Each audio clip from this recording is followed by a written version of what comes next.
नवनाथ बन यांना फार किंमत देत नाही, त्यांचं पोट आमच्या पक्षावर अवलंबून आहे, तर संजय राऊत यांनी टीका केली। तर पत्राचाळीची घरं लुटून राऊतांनी पोट भरले। नवनाथ बन यांनी राऊतांवर जहरी टीका केली आहे। तुम्ही काय बोलते, कारण आम्ही काय फार किंमत देत नाही, यांची पोटं आमच्या पक्षावरती अवलंबून आहेत। आम्ही काय करतो काय नाही, ही गावकी भावकी जे काय आहे ते आम्ही पाहू, आम्ही समर्थ आहोत। चोरलेल्या पक्षाच्या, अमित शहाच्या पक्षाच्या, जो चोरला पक्ष आमचा, त्यांची काय लायकी आहे भावकी गावकी, मी त्याचा अभ्यास करा।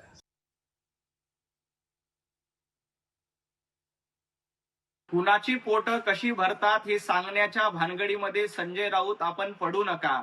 मराठी माणसांची घरं लुटून, पत्राचाळीची घरं लुटून स्वतःची पोट भरणारे संजय राऊत तुम्ही आहात। भारतीय जनता पार्टीच्या नेत्यांची पोट ही कष्टाने भरतात। सर्वसामान्य जनतेचे आशीर्वाद देवेंद्रजी फडणवीस आणि भारतीय जनता पार्टीच्या पाठीशी आहेत। तुमच्यासारखं मराठी माणसांची घरं लुटून, पत्राचाळीमध्ये घोटाळा करून भारतीय जनता पार्टीचे नेते कार्यकर्ते आपलं पोट भरत नाहीत, याची जाणीव संजय राऊत आपण ठेवली पाहिजे। मुंबईत वंचित बहुजन आघाडी आणि काँग्रेसची युती झाली आहे। आजपासून काँग्रेस आणि वंचित मित्रपक्ष म्हणून राहतील। काँग्रेस आणि वंचितचं नातं हे चांगलं आहे असं हर्षवर्धन सपकाळ यांनी म्हटलंय। काँग्रेस आणि वंचितची नैसर्गिक मैत्री आहे, संवैधानिक मूल्यांशी तडजोड करणार नाही असंही त्यांनी यावेळी वक्तव्य केलं आहे। समविचारीवरून आता आम्ही पुढे आलेलो आहोत आणि आजपासून काँग्रेस आणि वंचित बहुजन आघाडी हे दोन पक्ष हे मित्रपक्ष म्हणून राहतील आणि आता आम्ही मित्रपक्ष आहोत अशा स्वरूपाची घोषणा आजच्या या पत्रकार परिषदेच्या माध्यमातून उभय पक्ष हा करत आहे। याचा सार्थ स्वरूपाचा निश्चित आनंद आहे।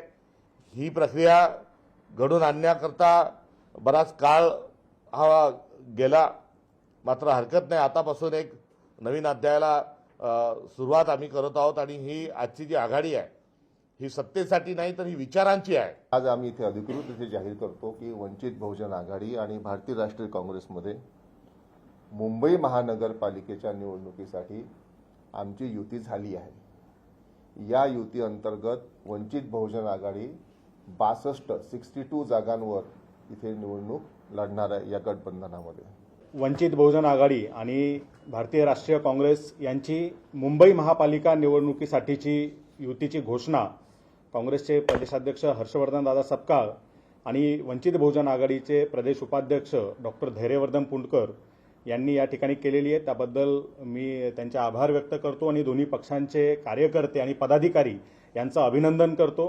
ही एक नव्या पर्वाची सुरुवात आज आपण या ठिकाणी करत आहोत। 227 पैकी 62 जागा या वंचित बहुजन आघाडी लढणार आहे असं आमचं ठरलंय आणि त्या जागांच्या सीट शेअरिंगच्या पेपरवरती दोन्ही पक्षाच्या नेत्यांच्या सह्या झालेल्या आहेत। शिंदेंच्या बालेकिल्ल्यामध्ये आता ठाकरे बंधूंची तोफ धडाडणार आहे। ठाण्यामध्ये आता ठाकरे बंधू एकाच मंचावर प्रचार सभेमध्ये पाहायला मिळतील। ठाण्यात दोन्ही पक्षांकडून शक्ती प्रदर्शन हे करण्यात येणार आहे। प्रचार सभेची तारीख अद्याप निश्चित नाही, मात्र या ठिकाणी शिंदेंच्या बालेकिल्ल्यामध्ये ठाकरे बंधूंची सभा ही होणार असल्याची माहिती समोर येते।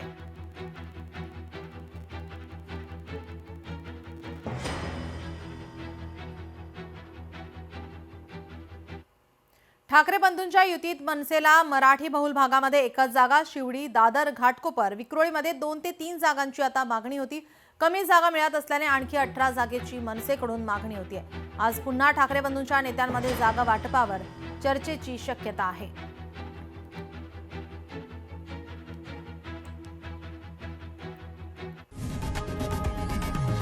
लोकशाही मराठी ऐका, पहा, जागरूक रहा।